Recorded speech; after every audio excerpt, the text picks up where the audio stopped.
అందరి బిడ్డ పార్లమెంటులో అడుగు పెట్టేదాకా ఆకలైనా తప్పికైనా మాట తప్పుడు లేదు, మడమ తిప్పుడు లేదు. అనగల రాత్రి భవన్లు శ్రమించాలి.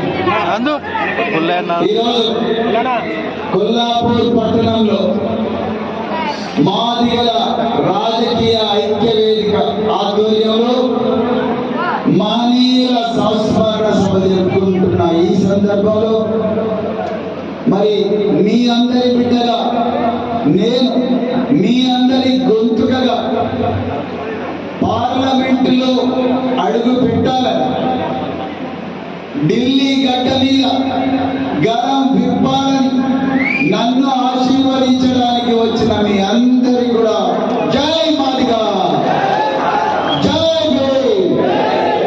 మిత్రులారా, చాలా ఆనందంగా ఉంది.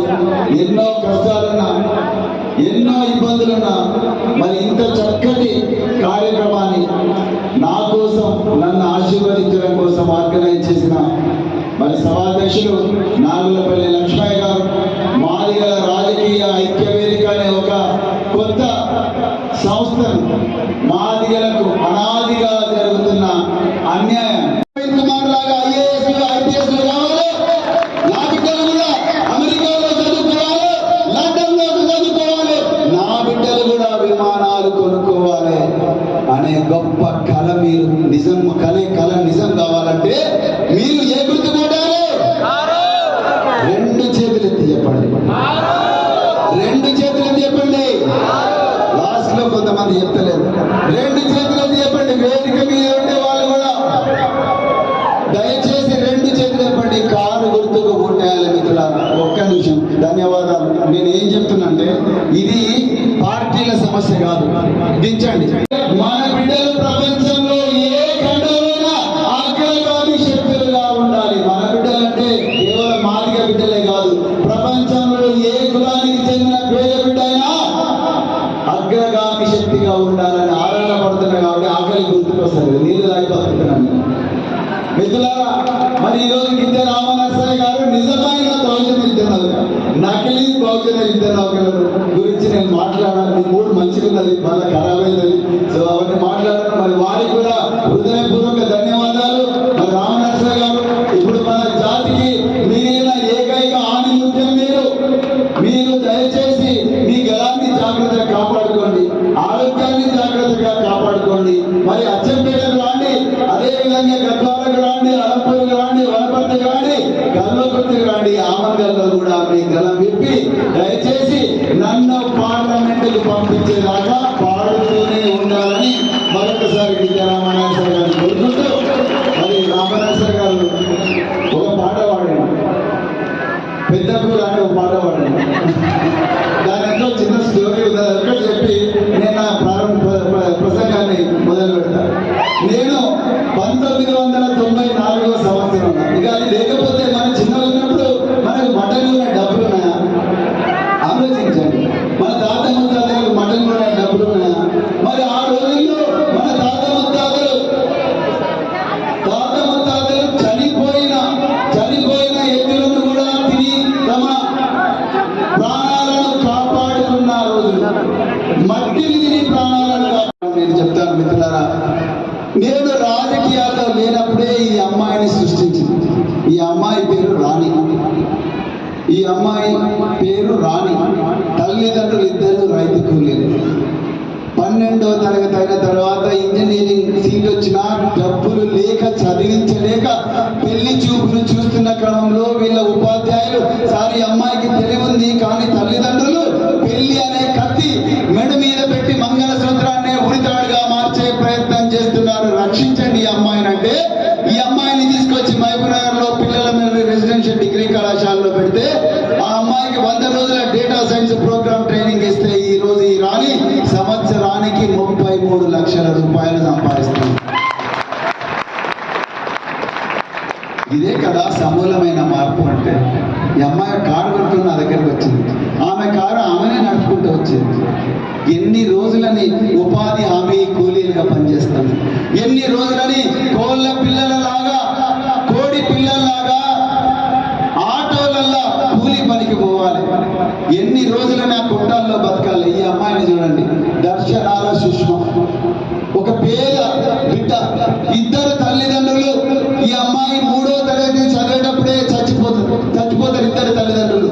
భువనగిరిలో హాస్టల్లో ఉండి ఈ అమ్మాయి పరిస్థితి ఘోరంగా ఉంటే అక్కడి టీచర్లు ఈ అమ్మాయిని మీ దగ్గరికి తీసుకుపోతుంటే అడ్డగూడూరు గురుకుల పాఠశాలకు తీసుకొచ్చి అక్కడ నుండి హైదరాబాద్ లో ఐఏఎస్ ఆఫీసర్లు చదివే, ఐపీఎస్ ఆఫీసర్ల పిల్లలు చదివే సెయింట్ ఫ్రాన్సిస్ కాలేజ్ లో చదివించి అక్కడి నుంచి ఈ అమ్మాయిని అమెరికా పంపిస్తే అమెరికాలో 10,000 ఫీట్లలో పైన ఎగురుతున్న విమానం నుండి అమాంతంగా భూమి మీదికి దుంకి బతికిన బిడ్డ, మన బిడ్డ ఈ దర్శనాల శిక్షణ.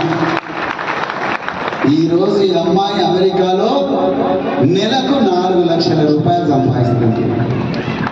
మన బిడ్డ ఇట్లా కావాలన్నా అవుతా? చల్లగా అయిపోయిందమ్మా, కావాలన్నా అవుతా? గట్టిగా చెప్పండి, అవుతా? సార్ అంతా లేడీస్ గురించే చెప్తున్నారు, మొగల గురించి చెప్తున్నారు. ఈ అబ్బాయి పేరు విష్ణువర్ధన్, తల్లిదండ్రులు ఇద్దరు కూలీలే. మీ దాంట్లో ఎంతమంది సముద్రాన్ని చూసింది? ఎంతమంది సముద్రాన్ని చూసిన చేతులు ఎత్తాడు?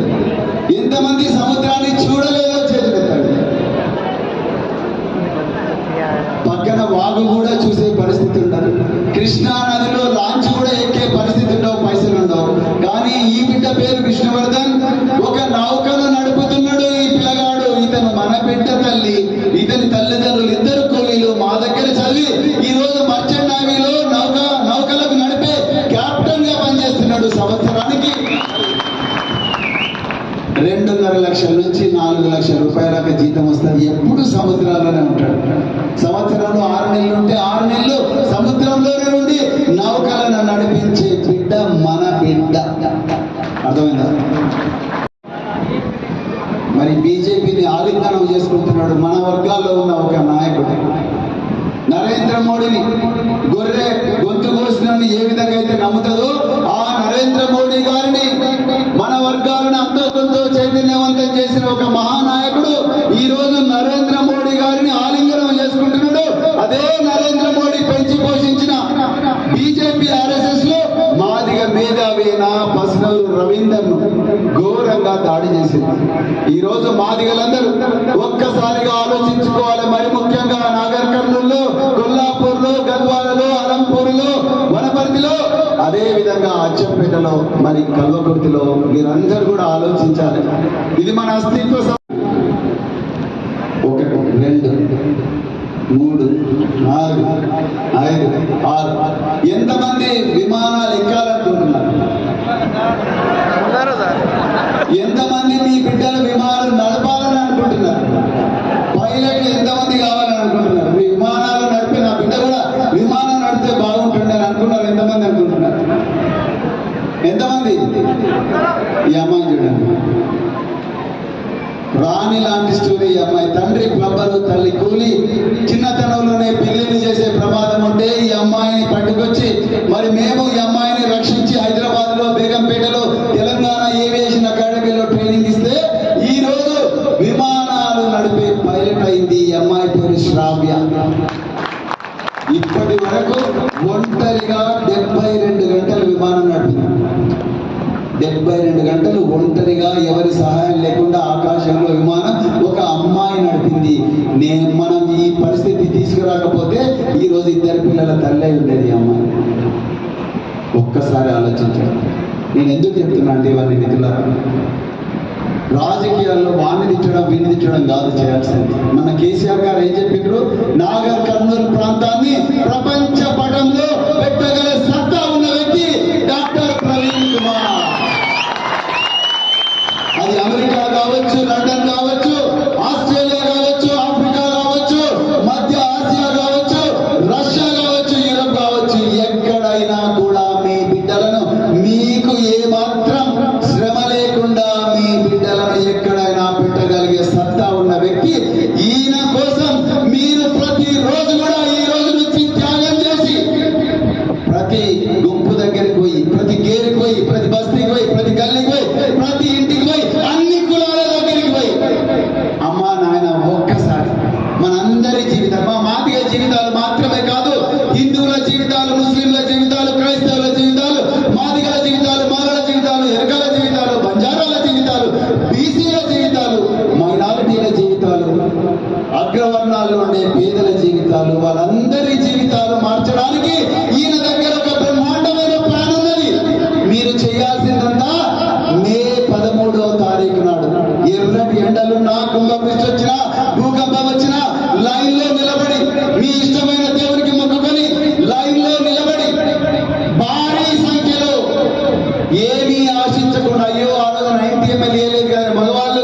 ఏంది ముగ్గాని బజ్జీయక ఈనేవండి అని ఇంకొకరు, లేకపోతే 500 రూపాయల నోటు పెట్టలేదని ఇంకొకరు. అట్లా కాకుండా ఏమీ ఆశించకుండా ఆ రోజు మీరు లైన్ లో నిలబడి లోపలికి పోయిన తర్వాత ఆ ఎలక్ట్రానిక్ ఓటింగ్ మెషిన్ లో అన్నిటికన్నా పై వరుసలో 1వ నెంబర్లో ఉన్న కారు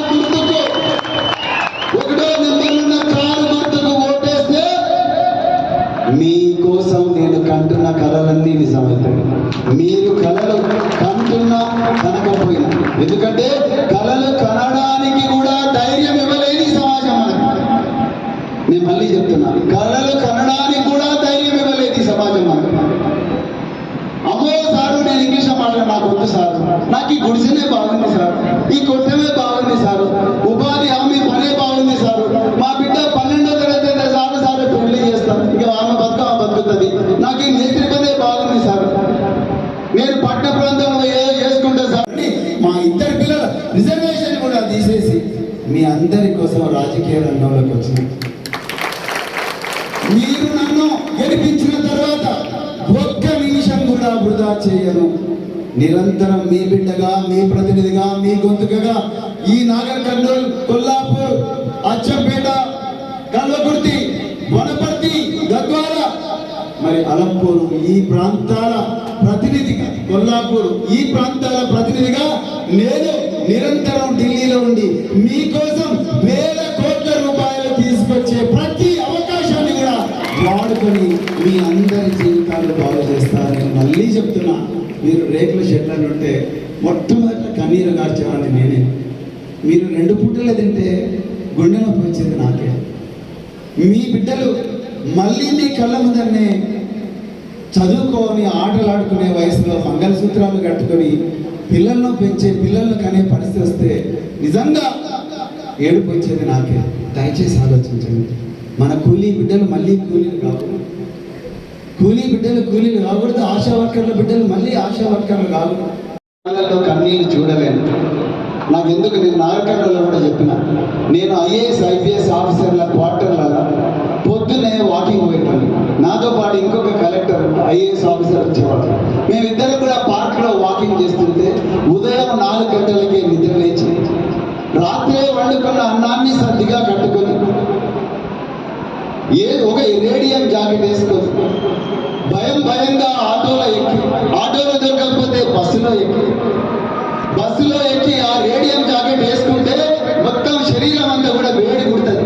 ఆ రేడియం జాకెట్ వేసుకొని పార్కుకు వచ్చి చీపురు కట్ట పట్టుకొని చెత్తంతా ఎత్తి ముందు గుచ్చినా, గాజు పెంకులు గుచ్చినా, సూదులు గుచ్చినా ఆ దెబ్బలతోని గాయాలతోని రోజు పనిచేస్తున్న ఒక రేణుకమ్మను కలిసిన, అమ్మ మీది ఏ ఊరు తల్లి అన్న. సార్ మాది ఇక్కడే BS మట్ట. మీ కులం అడగద్దు కానీ అడగాలనిపిస్తుంది తల్లి. ఏం కులం అంటే సార్ మేము మాదిగొల్లం సార్ అని చెప్పి. మీ పిల్లలు ఏం చేస్తారంటే మా పిల్లలు కూడా గిదే పని చేయడానికి తయారవుతున్నారు. నా నడుము ఎక్కువ రోజులు మరి పని చేయదు నాయన, ఎన్నడో రోజు మూలకు పడాల్సిందే. నా పిల్లలు కూడా నాలాగానే ఉద్యోగం చేస్తే మళ్ళీ వాళ్ళు కూడా జీవితాలు బాగైతే కదా నాయన, అదే 21,000 22,000 వస్తాయని ఆ తల్లి చెప్తున్నారు. వాళ్ళ మేస్త్రి ఇంకొక ఆయన వచ్చిండు, సార్ మీకు ఇంకొక విషయం తెలియదు, ఇదే మురికి కుప్పల పక్కన మేము అన్నం తింటుంటే ఒక్కోసారి ఆ వాసన తట్టుకోలేక ఎన్నోసార్లు వాంతికి చేసుకున్నాము. నేను ఆ పక్కనున్న ఆఫీసర్ని అడిగిన, చూడబాయి నేను మాదిగానే, వీళ్ళు మాదిగానే, నేనేమో ఒక IAS ఆఫీసర్ అయినా వీళ్ళేమో పెంట కుప్పల పక్కన అన్నం తినే పరిస్థితి ఉన్నది. ఇది పోవాలంటే నేను ఇక్కడ కాదు రాజకీయాల్లో ఉండాలని ఆనాడు 7 సంవత్సరాల విలువైన సర్వీస్ వదులుకొని నేను ఆనాడు మరి రాజకీయాల్లోకి రావడం జరిగింది. మిత్రుల, నేను నా కోసం రాలేదు. మా అమ్మ వచ్చింది ఏడ్చుకుంటే, నిన్న కూడా మా అమ్మని కలిసి ఇలా పొద్దున కూడా ఆమె చేతి ఛాయ్ తాగొచ్చిన అలంపూర్. నేను ఒక్కడే, మా అమ్మ ఎర్ర బస్సు పట్టుకొని ఇంటికి సీదా వచ్చింది హైదరాబాద్కు. బిడ్డ ఎందుకు చేసినవరా నాయన, మన కులంలో నీలాంటి వాళ్ళు రావడమే అనదు, మనం చదవలేము, మనకు చదివే అవకాశం కూడా లేకపోయిండే, మరి చదివే వాళ్ళకు ప్రోత్సాహం దొరకదు. మరి నిన్ను ఎంతో కష్టపడి అల్లారు ముద్దుగా మరి పెంచుకొని నిన్న హాస్టల్లో పెట్టి చదివించుకున్న తర్వాత నువ్వు నీ శ్రమతోనే నువ్వు IPS ఆఫీసర్ అయినావు. నిన్ను చూసి నేను మురిసిపోయినా. నువ్వు 10 లక్షల మంది పిల్లలు చదివించినావు. సడన్ గా మరి అలా ఉద్యోగాన్ని ఎందుకు వదిలేసినావు నాయన అంటే నేను ఒక్కటే చెప్పిన, అమ్మ నువ్వు కేవలం నీ కొడుకునే చూస్తున్నావు.